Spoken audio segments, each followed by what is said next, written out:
400 सीटें लग रहा है कह रहे 400 सीट दे दूं मैं। 2019 की भी इन्होंने बात करी पीछे। 2019 में पुलवामा अटैक शहीदों के नाम पर वोट मांगा गया था, अभी तक जांच नहीं हुई। 316 आरटीएस कहां से आया था बताइए, जांच क्यों नहीं हुई? पूछो इनसे यार। देखिए भाई ने बड़ी बात की, इस देश की जनता ने 50 साल का सवाल के जवाब दे दीजिए। इन्होंने शहीदों का अपमान करना ठेका लिया हुआ है। जो पुलवामा जिस बच्चे का घर गया है, जिसके घर से जवान के शहीद हुए हैं, सिर्फ जवानों पर अंगुली उठाना ऐसे लोगों का काम रहा है। और क्या काम पसंद है कैसे देखिए ये जो कह रहे हैं कि पहले 2014 में आई, 2019 में आई। देखिए पहले अब जो लोग थे सारे लोग समझ चुके हैं, सारे लोग इनकी धांधलेबाजियों को, इनके जो है जितने भी इनके धांधलियाँ थी सबको समझ चुके हैं। और युवा जो है बेदार हो चुका है। और जितनी बिरादरी आप कह रहे हैं, बिरादरियों की आप बात कर रहे हैं, देखिए बिरादरियों से काम नहीं चलता। अभी आप बिरादरियों की आप बात कर रहे हैं, देखिए राजपूत बिरादरी, ठाकुर बिरादरी पूरी की पूरी खिलाफ है। और उनसे हमने पहले ही कहा था कि आप अगर इनको वोट देंगे तो वोट में पछतावे किसी पर कुछ नहीं होगा। एक बार आपने वोट दिया पछता गए, दूसरी बार आपने वोट दिया आप पछता गए। और आप खुद देख लीजिए कि हमने पहले ही कहा था ठाकुरों से इस बात के ऊपर कि कुछ तो कमी होगी सुबह के बर्फ, कुछ तो कमी होगी शाम के सूरज में, वरना बर्फ तो अब तक पिघल जाना था। कुछ तो कमी होगी सुबह के सूरज में, वरना बर्फ तो अब तक पिघल जाना था। और तजुर्बे के लिए एक ही ठोकर काफी होती है, आपको तो पहली ठोकर पर समझ जाना था।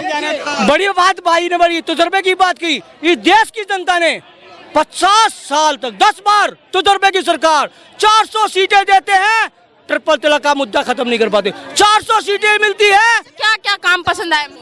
मुद्रा योजना, उज्ज्वला योजना, बहनों को सम्मान, ट्रिपल तलाक का मुद्दा, जो धारा 370 का मुद्दा, सब योजना का लाभ। देखिए योजना आप जितने मुद्दे बता रहे हैं, आप 370 हो या कोई भी 70 हो, अर्थव्यवस्था हो, कितने भी, आम आदमी को क्या मिला? आप ये बताइए, आम आदमी को कुछ क्या मिला?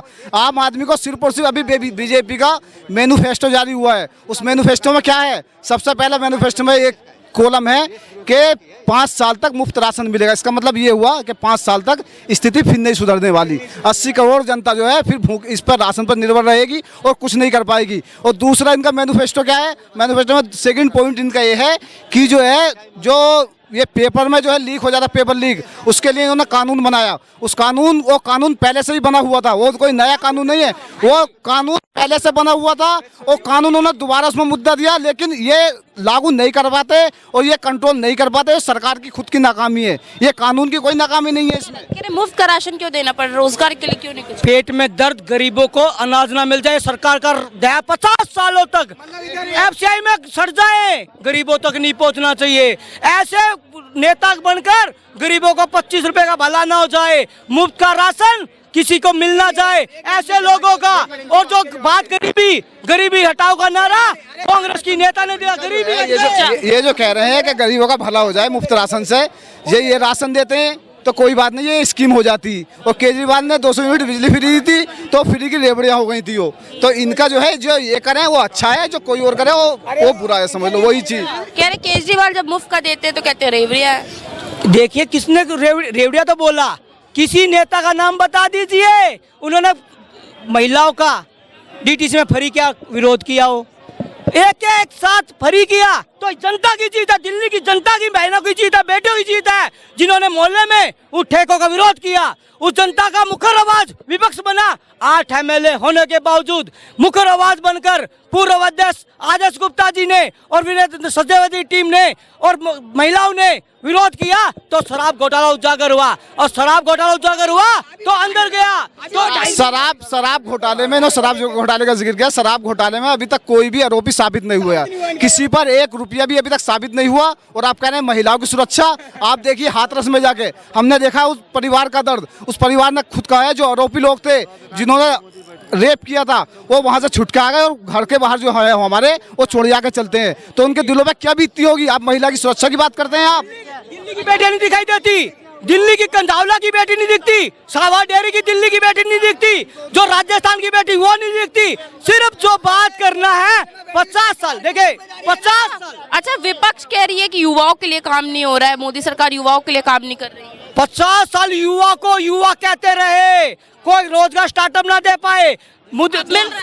स्टार्टअप देकर युवा को आगे बढ़ाने का काम सरकार कर रही है। यूपीआई पे उंगली उठाने वाले बड़े अर्थशास्त्री प्रधानमंत्री मनमोहन सिंह लागू नहीं होगी जी। पी चंद्रमती कहते थे ये तो कभी कल्पना नहीं होगी, इस सरकार ने करके दिखाया। आज डिजिटल दुनिया है। और जो बात इनको बता स्टार्टअप का कोई फायदा मिला है? स्टार्टअप का देखिए, जितने स्टार्टअप है पुराने वो सारे स्टार्टअप कांग्रेस की देन है। इनकी सारी कॉपी है, इनकी सारी कॉपी है। पूरा मैनिफेस्टो झूठा है। और बल्कि मीडिया को होना ये चाहिए था, जो मैनिफेस्टो उन्होंने दिया है पूरे मैनिफेस्टो को मीडिया को ये बात करनी चाहिए थी कि आपने जो पिछला मैनिफेस्टो दिया आपने वो कितने वादे पूरे किए, आपने कोई वादा पूरा नहीं किया। और अब दोबारा मैनिफेस्टो दिया, सिर्फ और सिर्फ झूठा, पूरे पॉइंट झूठे के झूठे, उसमें कोई सच्ची बात नहीं है। लेकिन मीडिया उनके पक्ष में कुछ नहीं कर रहा है। और अब ये कहते हैं 400 पार कैसे हो पाएगा बताइए? 400 पार कैसे हो पाएगा? हाँ, कैसे हो पाएगा बताइए? 400 पार कैसे होगा हम बताएंगे। 543 में 400 लेके आएंगे, 143 विपक्ष को देंगे। और बोलो कहाँ से आएंगे बताइए ना, बताइए। एक बात बताइए, एक तथ्यों पर बात कीजिए, एक बात बताइए। राजस्थान, अब एक बात बताइए। 2014 में डाली, 2019 में डालेगी, 2024 में डालेगी, 2029 में डालेगी। काम पसंद आ रहा है? 500 मोदी जी का काम पसंद आ रहा है? अरे मोदी जी का इतना काम है, इनको समझ में ही नहीं आ रहा। विपक्ष वालों को समझ में नहीं आ रहा, जनता को समझ में आ रहा है, मगर इन विपक्ष वालों को समझ में नहीं आ रहा मोदी को क्या काम। अरे इनके पास कुछ नहीं रह गया है। पहले ये 370 के लिए रोते रहते थे, ठीक है ना, 3 तलाक के लिए रोते रहते थे ये, ठीक है ना, रफेल ले गए उसके लिए रोते रहते थे, सारे कामों के लिए रोते रहते थे ये हैं। देखिए ये पहले बात सुनिए, पहले बात अरे जनता को काम दिख रहा है। ये जो कह रहे हैं 400 पार, अगर मोदी जी ये कहने लगे ना 600 पार, तो ये लोग उस पर भी जिद बहस करने लगेंगे और कहेंगे मोदी जी ने कहा है तो सही कहा होगा। ये नहीं देखेंगे 400 पार कैसा आ जाएगा। अरे यूपी में 62 सीट आई थी पिछली बार, राजस्थान में जो है 1 सीट खाली अन्य की आई थी, तो क्या उससे भी ज्यादा और सीटें फैल गई क्या पहले से? अरे सीटें होगी वही है ना, अब सीटें कमी तो होंगी या ज्यादा हो जाएंगी सीटें? अब बता दीजिए आप। अरे यूपी में, बिहार में, MP में सब टोटल सीटें इनकी है बीजेपी वालों की, तो अब क्या वहाँ पर सीटें बढ़ गई? कहाँ से आ जाएंगी वो सीटें? साउथ में आपका कोई नामो निशान नहीं है, कहाँ से आ जाएंगी 400 पार बताइए? कहाँ से आ जाएगा? इनका 4 जून को रोना आएगा, एक प्रेस कॉन्फ्रेंस होगी। हमें तो पता था जी इनको 400 सीटें मिल जाएंगे, हम जीत गए। जब जनता 400 सीटें देंगी, लोकतंत्र की हत्या हो गई, EVM हैक हो गई। हम कह रहे कि 180 सीट भी नहीं आ जाएंगे। अरे भैया, मुंगरीलाल जैसे सपना लेकर पैदा हुआ है, सत्ता से बाहर है, ऐसे युवाओं का बेड़ा गर्क करने का राहुल ने ठेका लिया है। ये लोग कह रहे हैं कि 400 पार आएंगी तब इनको पता लगेगा। देखिए पहले जब दिल्ली में इलेक्शन हुआ तो ये कहते हैं 40 पार, सीटें कितनी आई? 8। मिजोरम में इलेक्शन हुआ, ये कहते हैं 21 पार, सीट आई 1। कर्नाटक में इलेक्शन हुआ, ये कहते थे 101 पार, सीट आई 66। और जो हरियाणा में इलेक्शन हुआ, ये कहते 66 पार, सीट आई 40। अब ऐसे ही 400 पार ये कह रहे हैं। अब 400 पार में ऐसे ही यहाँ सीट आएंगी 150, जितने जिद बहस कर रहे हैं ना। मध्य प्रदेश का बताओ ना, झारखंड में EVM हैक हो गई, हमें तो पता नहीं था, हम तो पागल हो गए। ऐसा घड़ियालू आंसू बहने वाली ये कांग्रेस है जो कहती है लोकतंत्र की हत्या होगी, EVM हैक होगी, संविधान का हत्या हो गई। तुम्हें जनता 50 बार 1.5 लाख EVM पिछले साल भी गायब हुई थी, आपको पता होना चाहिए। कहाँ है वो EVM? कहाँ है EVM? देखिए बैलेट पेपर से पहले बात सुनिए, जब बैलेट पेपर से चुनाव